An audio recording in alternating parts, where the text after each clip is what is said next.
Pernah nggak sih kamu kejebak dalam sebuah proyek yang rasanya kayak janji palsu, dikasih deadline yang mustahil, terus fiturnya gonta-ganti terus? Nah, sering banget akar masalahnya itu ada di dokumen yang harusnya jadi pemandu kita, product roadmap. Hari ini kita bakal bongkar cara memperbaikinya dengan inspirasi dari buku Product Roadmaps Relaunched. Oke, kita mulai dari inti masalahnya ya. Seharusnya roadmap itu kan jadi sumber kejelasan, jadi inspirasi. Tapi kok kenyataannya buat banyak tim malah jadi sumber stres, deadline yang gak masuk akal, dan kerja rodi. Yuk kita gali lebih dalam kenapa janji roadmap ini sering banget diingkari. Dan kalau kamu ngerasa frustrasi soal ini, tenang, kamu nggak sendirian kok. Jana Bastow, salah satu pendiri Mind the Product, bahkan ngasih estimasi yang lumayan mengejutkan. Setidaknya 90% roadmap yang dia lihat itu masuk kategori buruk. Jadi ini bukan masalah personal kamu atau tim kamu, ini tuh masalah sistemik di industri kita. Coba dengerin deh, ada nggak dari keluhan ini yang kedengeran familiar? Tim sales minta tanggal pasti, atau engineer benci banget kalau disuruh ngasih estimasi. Nah, ini semua itu gejala dari penyakit yang sama. Roadmap tradisional yang isinya cuma daftar fitur dan tanggal, itu udah terlalu kaku buat dunia agile zaman sekarang, yang nuntut kita buat terus belajar dan beradaptasi. Jadi, kalau cara lama udah ketinggalan zaman, terus solusinya apa dong? Jawabannya bukan sekedar ganti template atau beli software baru yang lebih canggih. Ini tuh soal pergeseran cara pikir yang fundamental dan strategis tentang apa itu roadmap. Oke, ini poin yang paling penting. Jadi, dengerin baik-baik. Roadmap itu bukan rencana proyek. Kita harus berhenti memperlakukan roadmap kayak Gantt chart dengan deadline yang seolah-olah dipahat di batu. Peranannya itu jauh lebih strategis daripada sekedar daftar tugas. Jadi, daripada mikirin roadmap sebagai rencana yang kaku, coba deh bayangin ini sebagai prototipe untuk strategi kamu. Tujuannya bukan buat janjiin fitur A, B, C, tapi buat mengkomunikasikan kenapanya, kenapa kita ngerjain ini semua, dan gimana caranya kita bisa satu visi bareng-bareng. Nah, di sini perbedaannya kelihatan jelas banget. Cara lama itu kejebak di daftar fitur sama tanggal mati. Kaku banget. Sementara cara baru itu fokusnya ke penyelesaian masalah pelanggan dan pencapaian hasil bisnis. Ini pergeseran besar dari apa yang akan kita bangun menjadi masalah apa yang mau kita selesaikan. Oke, jadi kita udah sepakat nih, kita butuh roadmap yang lebih strategis. Tapi wujudnya kayak gimana sih? Yuk kita bedah anatominya. Kita lihat komponen-komponen inti yang bikin roadmap modern ini berhasil.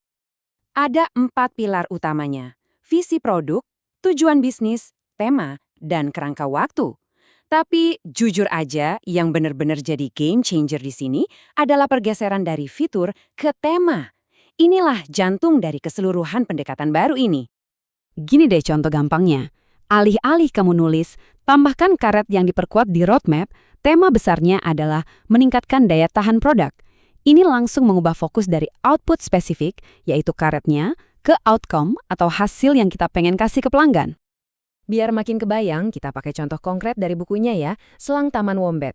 Tema besarnya adalah tidak bisa dihancurkan. Nah, di bawah tema itu ada kebutuhan-kebutuhan spesifik dari pelanggan, kayak selangnya nggak gampang kusut dan nggak bocor. Dengan cara ini, tim jadi punya kebebasan buat nemuin solusi terbaik untuk masalah itu, bukan cuma ngejalanin perintah.